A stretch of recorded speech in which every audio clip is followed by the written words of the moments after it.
then you can give us a bit of what is it you're trying to do, or yeah. Perfect. I'll give you some background. I don't have much experience in Rails. I come from developing in Python. And my struggle with Rails and GraphQL is how aggressively implicit it is and how there are so many things happening under the hood that you just have no idea about. Yeah, there's a lot of magic in Rails, full stop, let alone Yeah. GraphQL. Okay. Yeah, Yep. yeah, it's been interesting. Ultimately, my goal is to allow querying something that I've already added to the database through GraphQL. That is Perfect. typically EPSS scores. EPSS scores, it's a type of metric that you attach to vulnerabilities, specifically CVEs, Yep. which it gives you some value telling you how likely the vulnerability is to be exploited within some time period. So Cool. we have, a lot of infrastructure around it, and now I'm working on the GraphQL part. I've already added it to the database. I'm still reconsidering whether the way that I added it was correct, but that's a separate topic. Um, Awesome. yeah, and now I'm trying to fight this battle of accessing this data through GraphQL in a somewhat particular way. So I've kind of been trying to get a lot of references from other modules, and it's been hard because everything seems different. There seem to be a lot of exceptions to a lot of rules, and that's been my process so far. Cool, So cool. Are you happy to drive and share your screen, and or I yes. can Yeah, flip yeah, it if you absolutely. need to? But yeah, cool, perfect. Yeah, I And can show you hopefully what I've you've got got so some far. data in your GDK. If you've kind of been developing this feature in the first place, so we should be able to pull something out. So I'm not actually sure if I have EPSS data in GraphQL, but I haven't even reached that point yet where I can test that. So I'm Okay, working on that. Yeah. So okay, what I have gathered so far in this time of working is that within GraphQL, you've got types and mutations where types are kind of like GET requests. Um, and the content of types, contains fields that we can, choose from. And each field either uses a default resolver or you can specify the resolver that you use for it. And in our yep, case, I want to specify the resolver that we use because there is some additional logic that goes into determining what the EPSS score is or querying the correct EPSS score from the database. So I have created an EPSS type. This is my EPSS model, by the way. All it has is a CVE value for the CVE it's attached to and a score yep, value for the EPSS score. cool. So this is the model. It's added to the database. It's all good.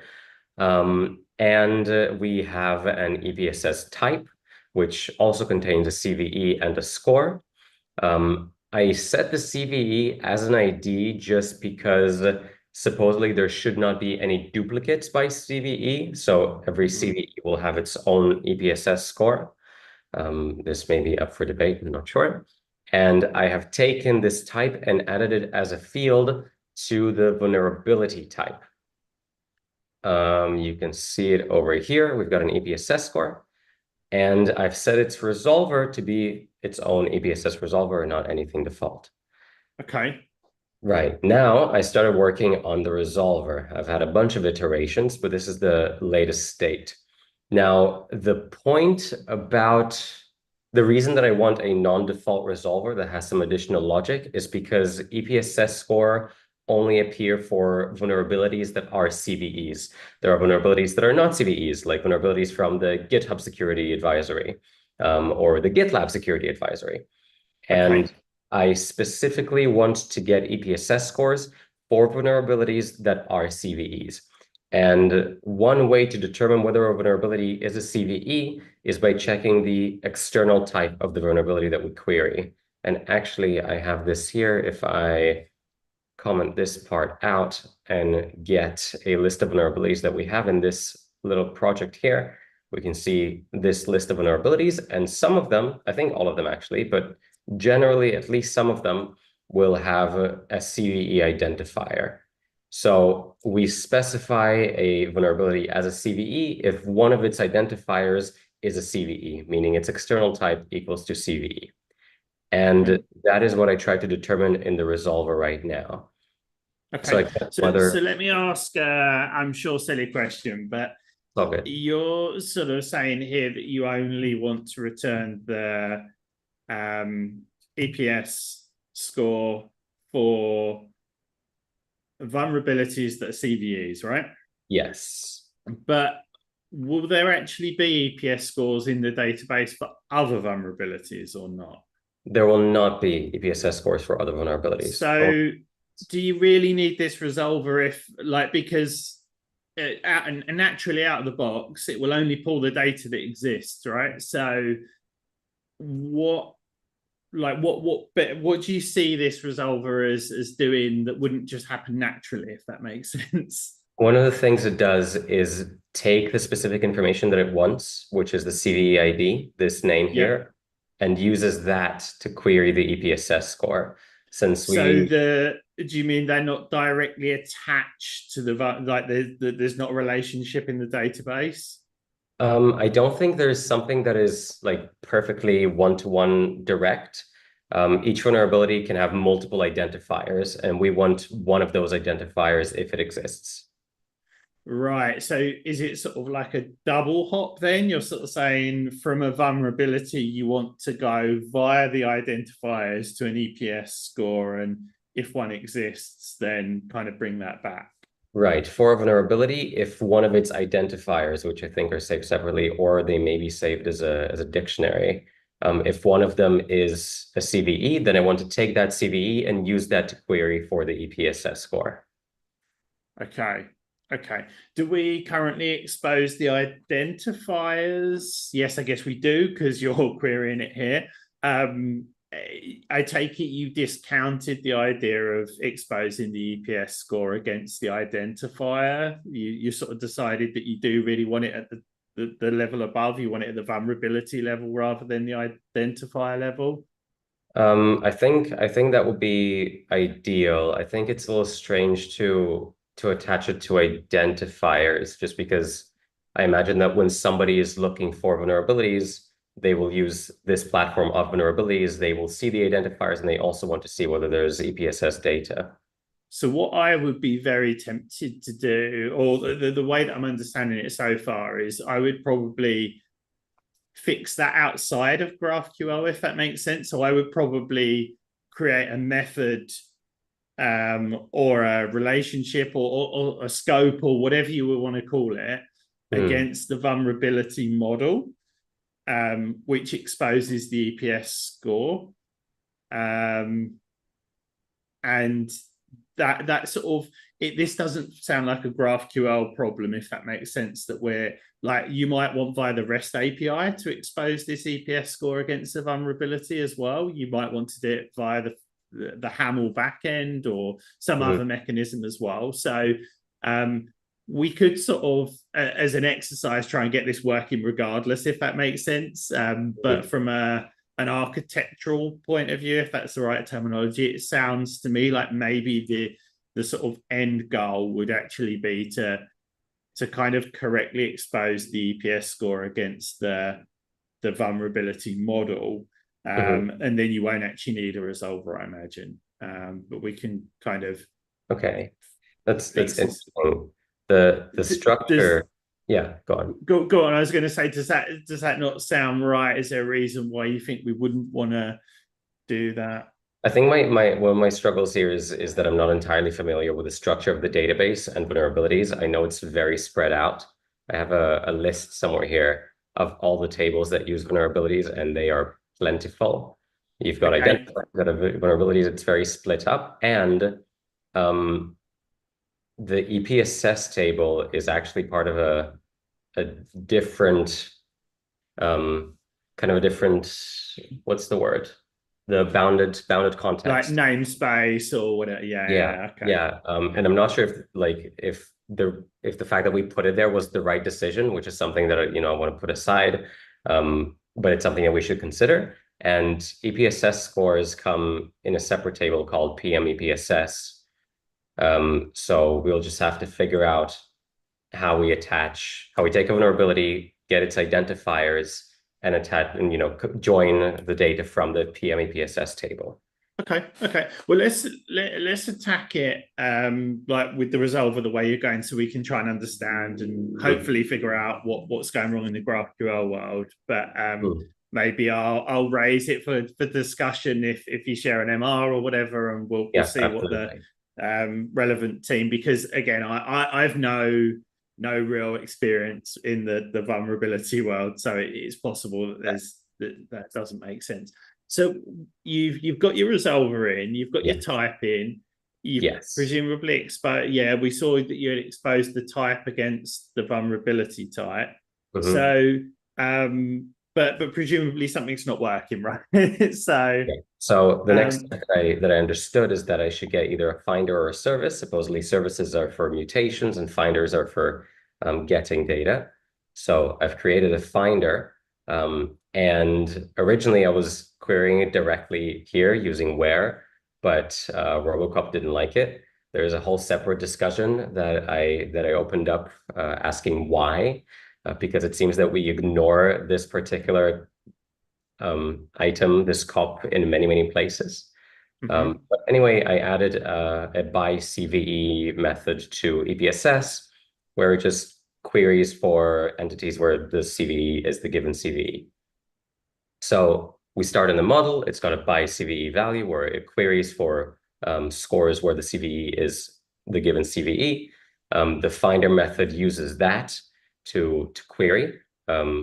Not very complicated. It executes the query. That's what the resolver runs. And supposedly this should give us the data that we expect. Um, gotcha. all makes sense so far. Nothing lost. Yeah, it does. Again, like I possibly would have skipped the finder, but that Mm, probably is a more, like you say, following this mm, is the standard, the correct practice.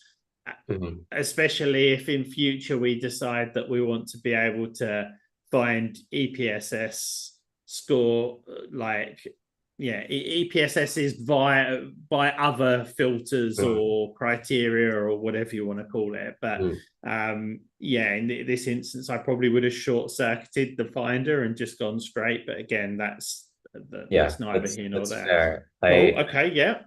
Yeah, I thought of this too. I feel like I'm not a huge fan of this like over abstractization, but I try to follow what was described in the documentation just to make sure that I'm on the right path. Absolutely. And all those conversations can be had once we get to sort of Yeah. MR stage anyway. Okay, great. Yeah, perfect. Right. So we've got the lowest level at the model, the finder uses that, the resolver uses the finder, and ultimately we have the resolver in the vulnerability type. Now, when I actually run the query, if we uncomment it, we get errors. And that's where my issues start. I think like I've made a lot of progress here yesterday, getting quite far. It's been very fun. This is where I left off. Okay, can't quote hash. So it sounds a little bit to me like it's trying to convert some data, like a data type. Yeah, I think I would guess that this is like something like in the syntax that I have missed. It's just a little hard to find where this is actually happening. Yeah, your stack trace doesn't really go back far enough, does it, um, to Yeah, see what's now there. in a separate thread, you mentioned that you would like there are methods of debugging this. You would rather write a test. Yep. Mm. Yeah, I haven't tried actually. I would love to work TDD, but I just don't know like what. No, that's all right. Yeah. We'll try a different sort of a bit more guessy Mm. initially, and then if we can't figure it out, then we'll yeah try that approach. So can't quote hash. So Generally, my if we sorry, yeah, go on. can we go back to the probably the resolver? I'm just wondering. Um, so we've already got that. It definitely feels like it would be when it's trying to convert the EPSS, but why would that be a hash?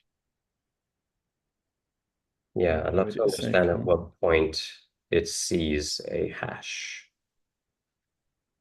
Could you? I wonder whether you could remove the ID, which is I can't remember what you called it, like a ref or something. So on the EPSS type,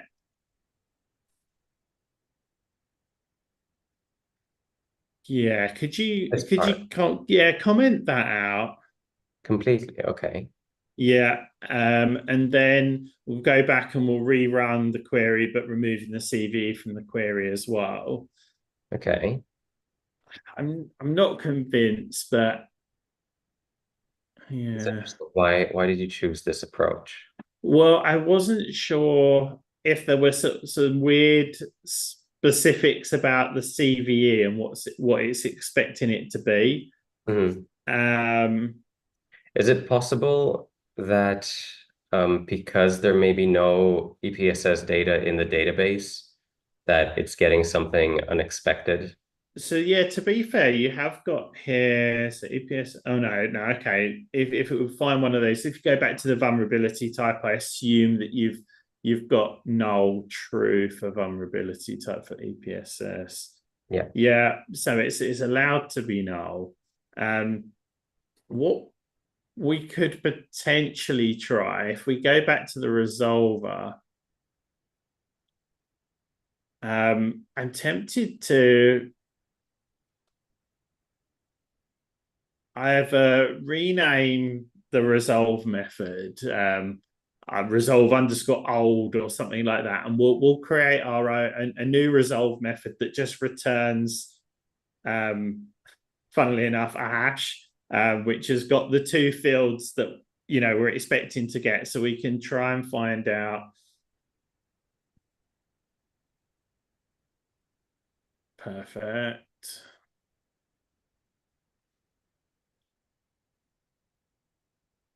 Yeah, I would just get rid of all of the entirety of it and just let it return that sort of hard-coded value and see if that changes then. I think that has worked for me before. I think I've tried that.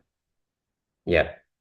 Great. Okay. So it's definitely Okay. so yeah, I think your next step was great as well. So like yeah, let's uncomment. Yeah, that's again, it'll just show if it's crashing out when it's trying to Hmm. find the object in the first place. No, okay, so it's It's right trying to here. convert it. Is it this one? Could it be?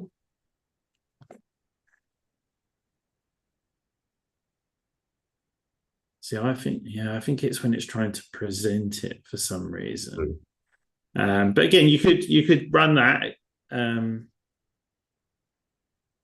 that will show that it's all the find right. Okay, so Okay. it's Happening in actually there. it's the finder. Hmm. Um, I wonder if we can just force this query. No, I wouldn't Yeah. think so. Do you think this is sensible? Do you think this would change anything? Because I I was thinking, don't think it would change anything, but I yeah, don't think it hurts to try it. sure.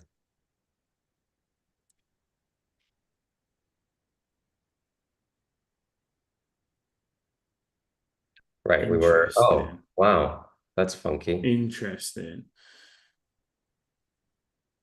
Could it So be that somehow this value turns into a hash? I wouldn't think so. it could be, but I can't see like the change that you've made, how it would. So can we remove our hard-coded return in the resolver and see if that actually still works?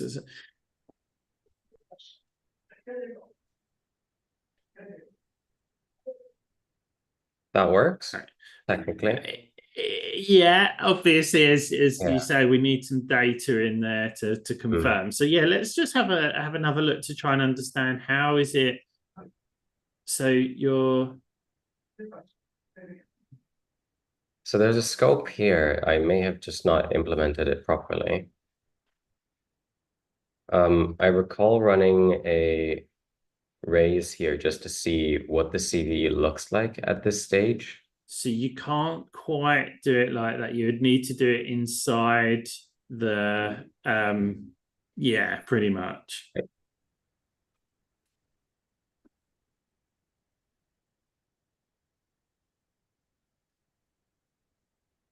Okay, so it's not a string. The CVE should be a string, but it isn't, right? Is that a fair assumption? So um go back to the not the finder, sorry, the resolver. Hmm. So what we're doing is we're saying, right, get the CV identifier, return unless like so we're basically saying so it should only be getting this far if it has actually found the CV Yeah. identifier. Um I think that if we run this here and we'll see that it's a string, we'll know that something happens on the way. Sorry, it shouldn't be this. It should be like this. okay.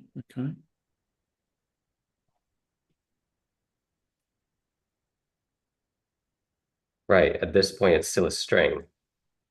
And for some reason, when it's passed in to this query, it is no longer a string.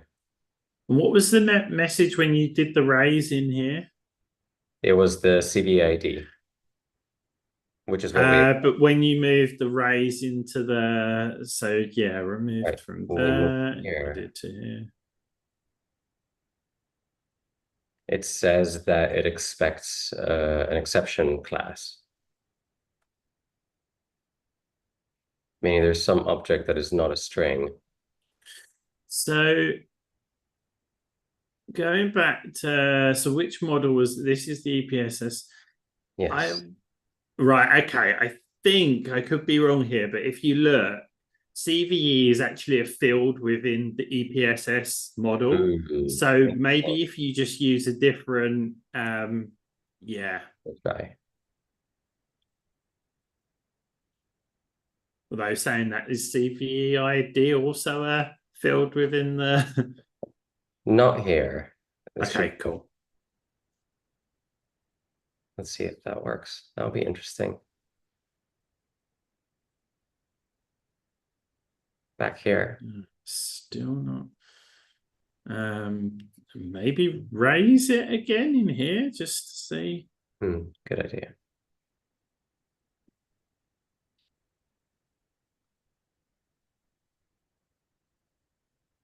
I'm sure someone will be screaming at the screen Hmm. right now. Our subject expected.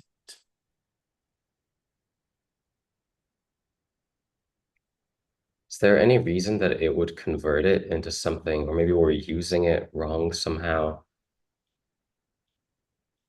It's like I'm almost thinking it's kind of null, but Hmm.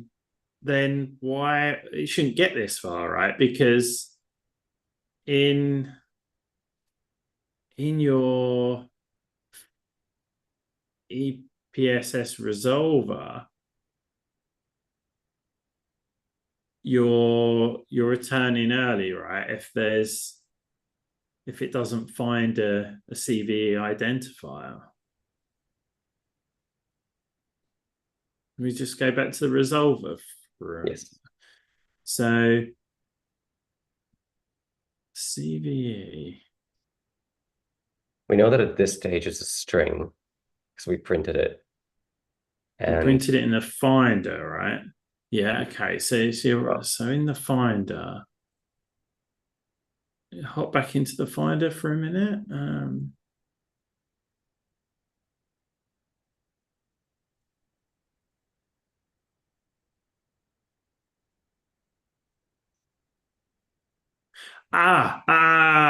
Right. Get rid of by CVE.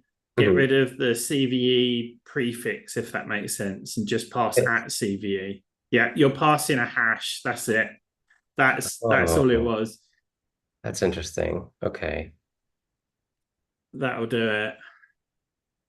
Does naming the variable you're passing it to pass a hash?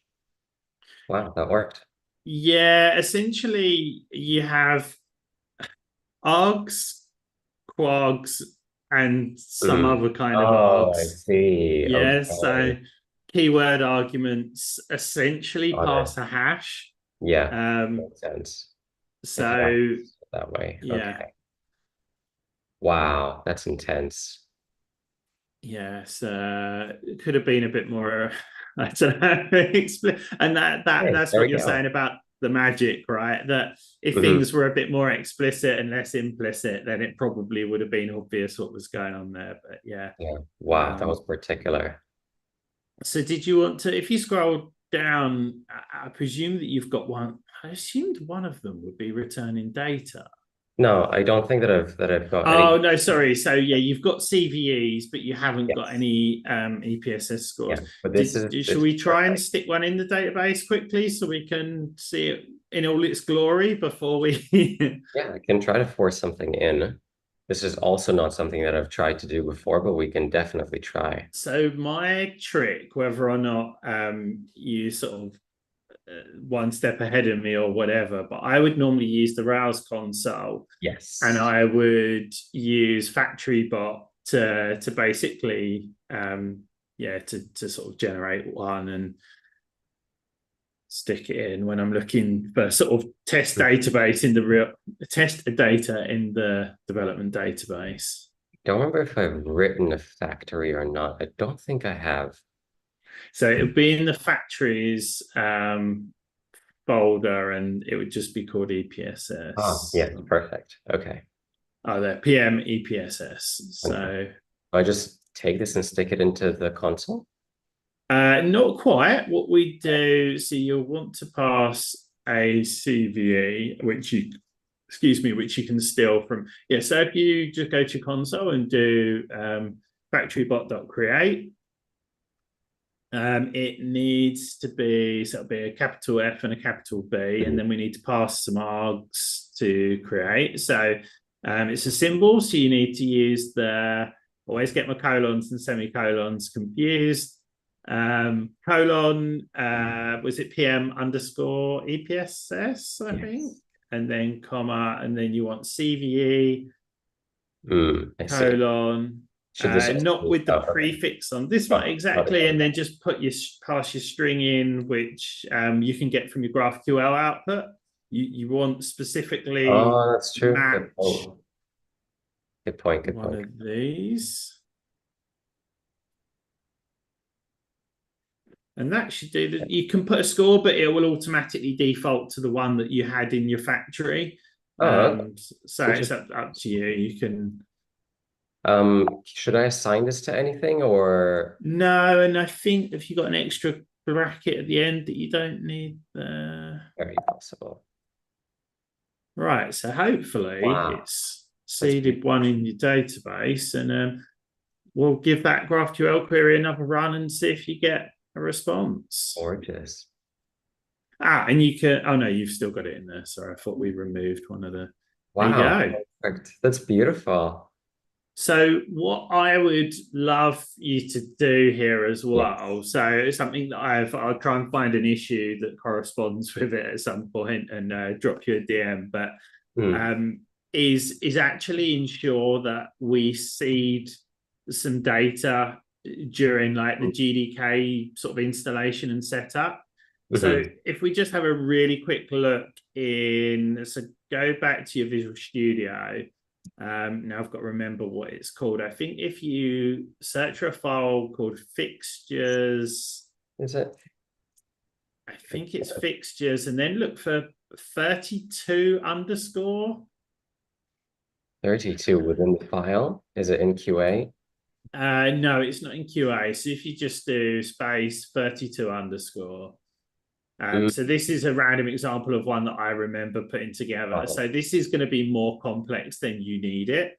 Hmm. But essentially, you can just create, so find out what the most recent one is. It's probably up to about 40 now. You create Yeah. 41, and inside this, you essentially find find a couple of vulnerabilities and add EPSS scores to them. So just make Okay. sure that when somebody's running a GDK, that they have data. So if in the future let's say you're building a front end to display this data, Hmm. or even this is actually a really good example. You're going to want someone to review this merge request, add in the Yes. EPSS type to the GraphQL database. Well, what you don't want to have to tell someone is, in order to validate this merge request, what they're going to need to do is go into the Rails console and create the dummy data and do this and do that. So if you ensure that out of the box GDK actually has some data in, it just Hmm. makes it so much easier. You think in future, but I get it all the time, like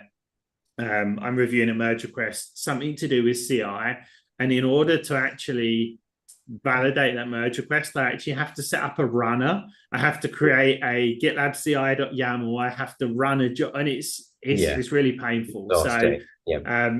yeah, if in the future at some point maybe just create a follow-up issue, you could sort of ensure that we seed some EPSS data into the Absolutely. database. That would be awesome. Yeah, absolutely. I'm going to write that down for myself.